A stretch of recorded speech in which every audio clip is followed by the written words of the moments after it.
ನಮಸ್ಕಾರ ಎಲ್ಲರಿಗೂ ಮುಂಜಾನೆಯಲ್ಲಿ ನಾಷ್ಟಕ್ಕ ಅವಲಕ್ಕಿ ಮಾಡೀನ್ರಿ. ನಾವ್ ಮಿಡಲ್ ಕ್ಲಾಸ್ ಅಂದ್ರ ನಂಬಂಗಿಲ್ಲ, ಆದ್ರ ನಮ್ ಮನಿ ನೋಡಿ ನೀವ ತಿಳ್ಕೊರಿ, ಫುಲ್ ಎಲ್ಲಾ ಪಸಾರಾಗಿ ಬಿಟ್ಟಿತಿ. ಹಂಗ ಮುಂಜಾನೆ ಇಲ್ಲಿ ಒಂದ್ ದೊಡ್ಡದ್ ಪಾರ್ಸಲ್ ಬಂದಿತ್ರಿ. ಇದ ನೋಡತ್ತೀರಿ ಫ್ರೆಂಡ್ಸ್, ಇದ್ ನಮ್ ಶ್ರುತಿಗೆ ಇಲ್ಲ ಅದ್ರ 100 ಕೆ ಅದ. ಎರಡನೇ ಗಿಫ್ಟ್ ನೋಡ್ರಿ, ಗಿಫ್ಟ್ ಎರಡನೇದ ಫ್ರೀದಾಗ ಕೊಡತಾರ, ತಗೋದ್ ಬಿಟ್ಟ ಮತ್ ನಾ ಯಾಕಂತ ಕೇಳಾಕತ್ತೀನಿ ಅವ್ರಿಗೆ. ನೋಡ್ರಿ ನಮ್ ಶಿವಾರ್ಥ ಆರಾಮಿಲ್ಲ, ಒಟ್ಟ ಊಟ ಮಾಡೋಲ್ಲ 2 ದಿವಸ ಆಯ್ತು. ಅದ್ರ ಇವತ್ತಿ ಬಿಡವಲ್ ನೋಡು. ಅತ್ತರ್ಗಿ ತಂದಳೆ ಡೈರೆಕ್ಟ್ ಅನ್ಬಾಕ್ಸ್ ಮಾಡಕ್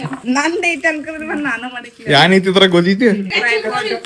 ಫಸ್ಟ್ ನಂಗೆ ಇದ್ರೊಳಗೆ ಏನೈತಿ ಅಂತ ಗುರ್ತಿಲ್ಲಾಗಿತ್ರಿ, ಅದ್ರ ಬಾಕ್ಸ್ ಮ್ಯಾಗಿನ್ ಡ್ರಾಯಿಂಗ್ ನೋಡಿ ಗುರ್ತಾಯ್ತು. ಬಹಳಷ್ಟು ವಿಡಿಯೋ ಒಳಗ್ ನೋಡಿ ನಂಗೂ ಸೇಮ್ ಇದೇ ತರ ಟ್ರೈಪಾಡ್ ಬೇಕಾಗಿತ್ತು, ಆದ್ರೆ ಇವ್ರಿಗೆ ಹೆಂಗ್ ಗುರ್ತಾಯ್ತು ನಂಗ ಗುರ್ತಾಗ್ಲಿಲ್ಲ. ಒಂದು ಬಾಕ್ಸ್ ಬಿ ಕಟ್ ಮಾಡಕ್ ಬರತ್ತ ನೋಡ್ರಿ. ನೋಡಿದ್ಮೇಲೆ ಶಾಕ್ ಆದಿನು, ಯಾಕಂದ್ರ ಬಹಳ ಸಣ್ಣದ ಅನ್ಸಾಕತ್ತಿತ್ತು.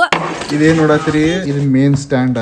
ಸೊ ಇವರ ದಾದಾ ಕೂಡಿ ನನಗೆ ಇಲ್ಲಿ ಟ್ರೈಪಾಡ್ ಸೆಟ್ ಮಾಡಿ ಕೊಡಾತಾರ್ರಿ. ಈ ಟ್ರೈಪಾಡ್ ಎಷ್ಟ್ ಬೇಕಷ್ಟು ದೊಡ್ಡದ ಸಣ್ಣದ ಆಗ್ತಿತ್ರಿ. ಅಂಡ್ ನನಗೆ ಇದು ಬಹಳ ಲೈಕ್ ಆಗಿತ್ತು, ಯಾಕಂದ್ರೆ ಯಾವ ರೀತಿ ಬೇಕಾದ್ರೆ ಮಾಡಿಸ್ತೈತಿ ಅಂಡ್ ಈಸಿಲಿ ನಾವ್ ಇದರಿಂದ ವಿಡಿಯೋ ಶೂಟ್ ಮಾಡಬಹುದು. ಇಲ್ಲಿ ಮ್ಯಾಗ್ನೆಟ್ ಇರ್ತೈತಿ, ಇಲ್ಲಿ ಅಲ್ಲಿ ಮೊಬೈಲ್ ಹಚ್ಚಿದ್ರ ಸಾಕ್ರಿ, ಮೊಬೈಲ್ ಏನ್ ಬೀಳಂಗಿಲ್ಲ. ಏನು ನೋಡಾತಿರಿ, ನಾ ವಿಡಿಯೋ ಎಡಿಟಿಂಗ್ ಮಾಡತ್ತೇನೆ, ಈ ಟ್ರೈಪಾಡ್ ಕ ಮೊಬೈಲ್ ಹಚ್ಚಿನ ಮಾಡತ್ತೇನ್ರಿ. ನೀವು ವಿಡಿಯೋ ಎಲ್ಲ ಶೂಟ್ ಮಾಡ್ತೀರಿ, ಒಂದ್ ಬೆಸ್ಟ್ ಟ್ರೈಪಾಡ್ ಹುಡ್ಕಾಕತ್ತಿದ್ರ ಇದು ಬೆಸ್ಟ್ ಇರ್ತೈತ್ರಿ. ನಿಮಗೆ ಏನ್ರ ಬೇಕಾದ್ರೆ ಲಿಂಕ್ ಅಂತ ಕಮೆಂಟ್ ಮಾಡ್ರಿ, ಸೆಂಡ್ ಮಾಡ್ತೇನೆ. ದೀಪಾವಳಿ ಬಂತ್ರ ಎಲ್ಲರೂ ಖುಷಿಯಾಗಿ ಮನಿ ಡೆಕೋರೇಷನ್ ಮಾಡಕಂತೂ ಎಲ್ಲರೂ ಬರ್ತಾರ, ಅದ್ರ ತೆಗ್ಯಾಕ ಯಾರು ಬರಂಗಿಲ್ಲ. ಈ ಕೆಲಸ ವರ್ಷ ನಾವ್ ಒಬ್ಬಕ್ಕೆ ಮಾಡ್ಬೇಕ್ರಿ. ಸೊ ಎಲ್ಲಾ ಡೆಕೋರೇಷನ್ ಒಳಗಿಂದ ಹೊರಗಿಂದ ಎಲ್ಲಾ ಸಾಮಾನ್ ತಗೊಂಡ ಬಾಕ್ಸ್ ಒಳಗ ಪ್ಯಾಕ್ ಮಾಡಕತ್ತೀನಿ. ಈ ಟೈಪ್ ನಾವ್ ವರ್ಷ ಮಾಡ್ತೇನ್ರಿ, ಯಾಕಂದ್ರ ನಾವ್ ದುಡ್ಡು ಉಳಿಸಬಹುದು. ಇದನ್ನ ಡೆಕೋರೇಷನ್ ಸಾಮಾನ್ ನಾವು ಮುಂದಿನ ವರ್ಷ ದೀಪಾವಳಿಗೆ ಯೂಸ್ ಮಾಡಬಹುದು. ಹಂಗ ಎನ್ವೈರ್ಮೆಂಟ್ ನು ಉಳಿಸಬಹುದು, ಯಾಕಂದ್ರೆ ಪ್ಲಾಸ್ಟಿಕ್ ಡೆಕೋರೇಷನ್ ಸಾಮಾನ್ ಇದಾವ ಇವ. ಸೊ ಎಲ್ಲಾ ಬಾಕ್ಸ್ ಒಳಗ ಪ್ಯಾಕ್ ಮಾಡಿ ಇಟ್ಟೇನ್ರಿ. ಮಿನಿ ಲಾಗ್ ಇಷ್ಟ ಆದ್ರ ಲೈಕ್, ಶೇರ್, ಫಾಲೋ ಎಲ್ಲಾ ಮಾಡ್ರಿ. ನಮಸ್ಕಾರ.